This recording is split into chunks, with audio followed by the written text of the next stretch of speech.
In our previous class, we were discussing on the classification of colloids on the basis of the following criteria.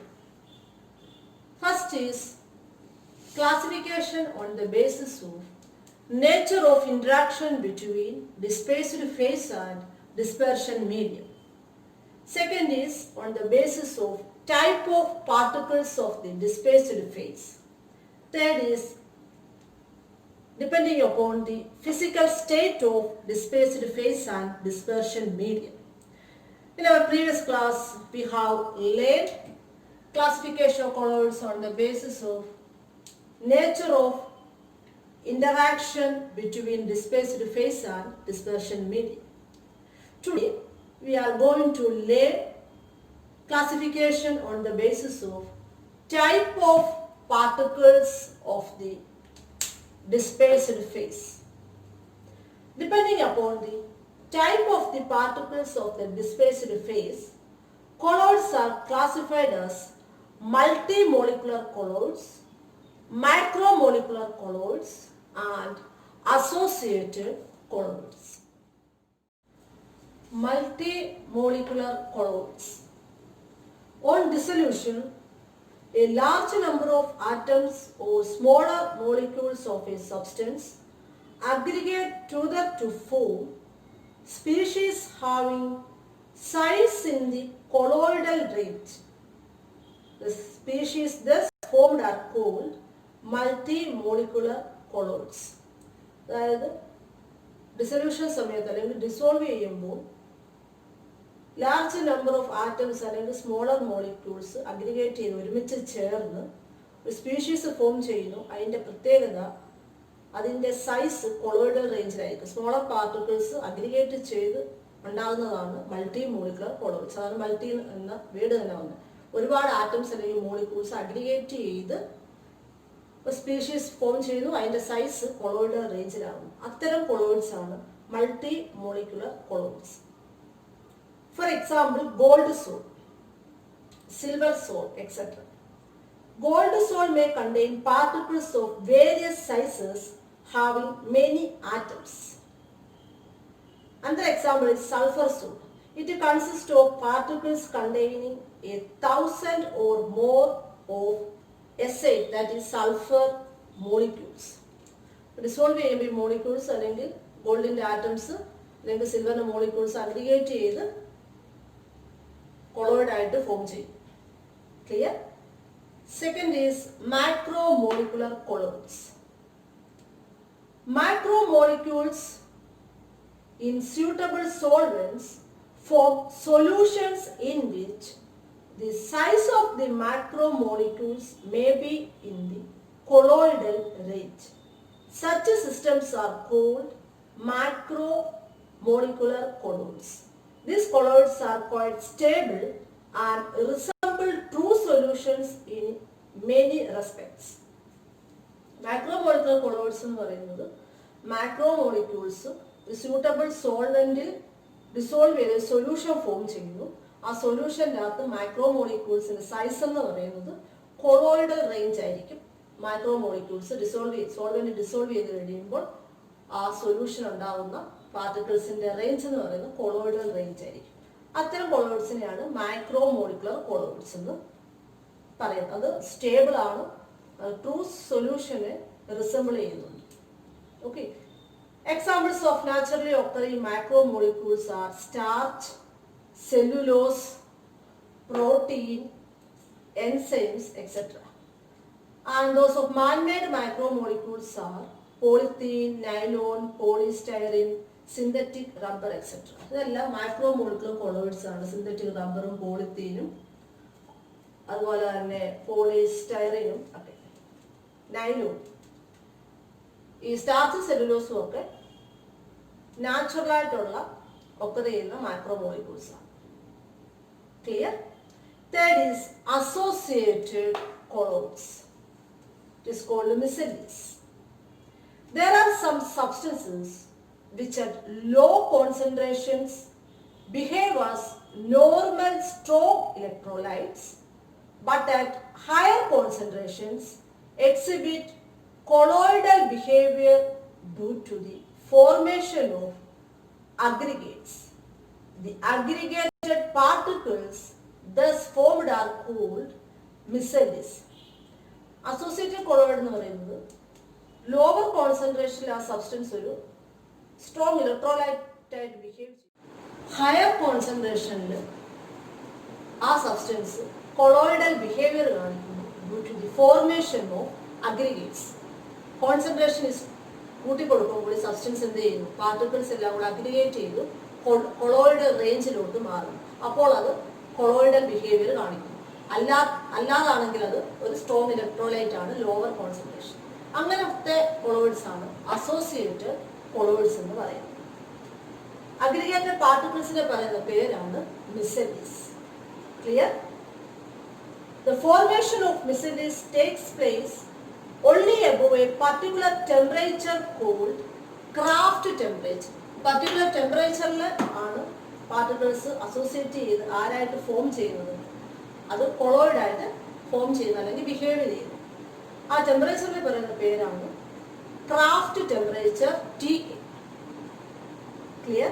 And above a particular concentration called critical micelle concentration. Particular ടെമ്പറേച്ചറിലും particular കോൺസെൻട്രേഷനിലുമാണ് behave ചെയ്യുന്നത്. ആ temperature, Krafft ടെമ്പറേച്ചറും ആ concentration ആണ് critical micelle concentration, that is CMC. On dilution, these colloids revert back to individual ions. നമ്മൾ വീണ്ടും dilute ചെയ്യുമ്പോൾ എന്തായിട്ട് മാറും? അഗ്രിഗേറ്റ്സ് എല്ലാം ഡിസോസിയേറ്റ് ചെയ്ത് വീണ്ടും മിസെല്ലി മാറി എന്തോ ആയിട്ട് മാറും. കൊളോയിഡ് എന്ന ബിഹേവിയറിൽ നിന്നത് മാറി വീണ്ടും അത് ഇലക്ട്രോലൈറ്റ് ആകുന്നു. Clear? Surface actives agents such as soaps and synthetic detergents belong to this class. സോപ്പും ഡിറ്റർജൻസും ഒക്കെയാണ് ഇതിന്റെ example. These colloids have both lyophilic and lyophilic parts. മിസെല്ലിക്ക് രണ്ട് പാർട്ടും ഉണ്ട്, ലയോഫിലിക് ഉണ്ട്, ലയോഫോബിക് പാർട്ടും ഉണ്ട്. Micelles may contain as many as 100 molecules or more. ഒരു മിസെല്ലി ഫോം ചെയ്ത് നമുക്കറിയാം, പാർട്ടിക്കിൾസ് അഗ്രിഗേറ്റ് ചെയ്താണ് ഫോം ചെയ്യുന്നത് അറിയാം. ആ മിസെല്ലിക്കകത്ത് ഒരു 100 മോളിക്യൂൾസോ അതിൽ കൂടുതലോ ആണ്. ക്ലിയർ? പർട്ടിക്കുലർ ടെമ്പറേച്ചറിലാണ് അത് കൊളോയിഡായിട്ട് ബിഹേവിയർ ചെയ്യുന്ന സബ്സ്റ്റൻസ്. ആ ടെമ്പറേച്ചറിനെ പറയുന്ന പേര് ക്രാഫ്റ്റ് ടെമ്പറേച്ചറും. ഒരു പർട്ടിക്കുലർ കോൺസെൻട്രേഷനിലാണ്, ഹയർ കോൺസെൻട്രേഷനിലാണെന്ന് അറിയാം അത് കൊളോയിഡായിട്ട് ബിഹേവിയർ ചെയ്യുന്നത്. ആ കോൺസെൻട്രേഷനാണ് critical micelle concentration. Examples: soap and synthetic detergents. Clear? Next is the classification of colloids on the basis of physical state of displaced phase and dispersion medium. Depending upon the state of displaced phase and dispersion medium, colloids can be classified into various types. Let us learn one by one. If the dispersed phase is a liquid and dispersing medium is gas, then that type of colloid is called aerosol. Examples for these aerosols are fog, cloud, mist, etc. You know that in fog or cloud or mist, liquid particles are dispersed in gas. Another colloid is solid dispersed in gas. That type of colloid is also known as aerosol.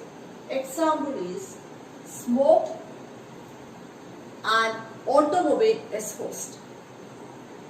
Here, solid particles are dispersed in gas. You know that in smoke, solid particles are dispersed in air or gas. Next is gas in liquid colloid. Minor component is gas and major component is liquid. That type of colloid is called foam. Example is shaving cream. Here gas particles are dispersed in liquid. Another type of colloid is called emulsion.